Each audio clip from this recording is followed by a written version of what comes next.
और इस पर चर्चा करने के लिए हमारे साथ खास मेहमान जुड़ चुके हैं। डॉक्टर त्रिलोक चंद्र सोनी पर्यावरणविद इस वक्त हमारे साथ जुड़ी हुई हैं और साथ ही हमारे साथ कंचन हमारी संवाददाता दिल्ली से इस वक्त हमारे साथ जुड़ी हैं। सबसे पहले डॉक्टर त्रिलोक चंद्र सोनी का यहाँ पर रुख कर लेते हैं।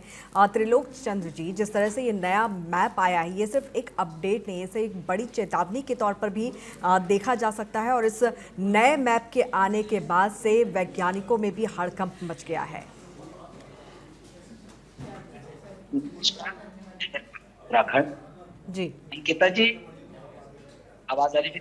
जी जी अंकिता जी, निश्चित तरीके से हम पर्वतीय अंचलों के लोग हैं और कहीं ना कहीं खतरे में लड़ते रहते हैं। पृथ्वी की अगर हम बात करते हैं तो जो ये पृथ्वी थी, ये पहले पूरा एक थी जी जिसको हम पैंजिया कह देते थे, लेकिन भूगर्भीय हलचलों के कारण जो स्थितियां बनी, ये दो टुकड़ों में बट गया, जिसको हम एक इंडियन प्लेट कह देते हैं, दूसरे को हम यूरेशियन प्लेट कहते हैं। अब जब ये धरातल के अंदर कर ये प्लेटें हैं, भूगर्भीय हलचलों के कारण गतिमान हुई हैं, गति करने लगे हैं, तो निश्चित तरीके से देखा गया है कि जो हमारा हिमालय है वो कहीं ना कहीं उभर के आया। आज जो हिमालय बना है, किसी समय में वहां पर तैथिस नाम का सागर हुआ करता था और वो तैथिस सागर जब विलुप्त हुआ तो वो निश्चित तरीके से अवसाद वहां पर रहे हैं। उन अवसादों के कारण हिमालय का निर्माण हुआ है और उसका निर्माण जब हुआ, दूसरे अगर जिसे हम कहते हैं पैंथालाजा, ये पैंथालाजा जो कि जहां पर पानी भरा हुआ था, लेकिन जो भूगर्भीय हलचलें हुई इन प्लेटों के दबाव के कारण वो जो हमारा वहां पर जो है कि सागर था, वो विलुप्त होकर के वहां पर हिमालय का निर्माण हो गया है। और आज के वैज्ञानिक भी इस चीज को मानते हैं। निश्चित तरीके से पृथ्वी की गतियां जो चल रही हैं, उन पृथ्वी की गति के कारण हिमालय जो है कि बढ़ रहा है। ये खतरे की जोन है। मैं तो देवभूमि उत्तराखंड का रहने वाला हूं और उत्तराखंड में जो देहरादून, ऋषिकेश, ये तमाम बातें आप कह रहे हैं, ये उस समय के आकलन के आधार पर अगर हम चलते हैं, ये 5 जोन में रखा गया था इसको, लेकिन जो नया अपडेट आ रहा है उसको 6 में रखा गया।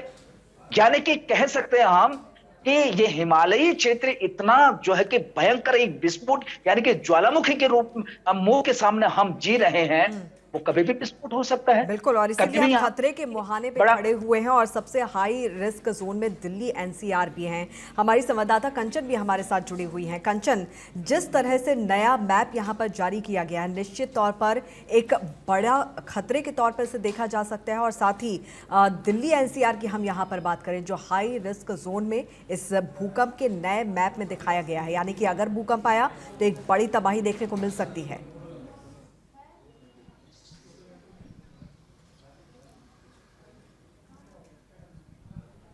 जी अंकिता, बिल्कुल। देखिए, आपको बता दें, दिल्ली में वायु प्रदूषण तो इतने समय से चल ही रहा था, लेकिन यदि आज हम बात करें भूकंप की तो हमें ये नहीं भूलना चाहिए अंकिता कि दिल्ली में जो मेट्रो का काम हुआ है वो कहीं ना कहीं उसने जो है दिल्ली की ज़मीन को खोखली कर दिया है। तो ऐसे में दिल्ली मेट्रो के काम से यदि कोई भूकंप यदि तेज तीव्रता से आता है तो आप अंदाज़ा नहीं लगा सकते हैं कि वो कितना बुरा प्रभावित करेगा पूरी दिल्ली को। तो ऐसे में तमाम तरीके के, हालांकि मेट्रो का काम हुआ है और अंदर ही अंदर जो सड़कें हैं वो खोखली, तो आने जाने के लिए तो राहत यातायात में तो मिली है, लेकिन जो ज़मीन है वो खोखली हुई है। लेकिन जो रूट मैप बना है और जिस तरीके से आर्किटेक्चर कह लें या फिर तमाम सरकारी संस्थाओं ने मिलकर जो इसका डिसीजन लिया और जिस तरीके से काम किया, माना जाता है कि भूकंप से प्रभावित ये नहीं होने वाला है। लेकिन अंदाज़ा आप लगा सकते हैं, प्रकृति की मार जब पड़ती है तो कितनी बुरी चोट पहुँचती है।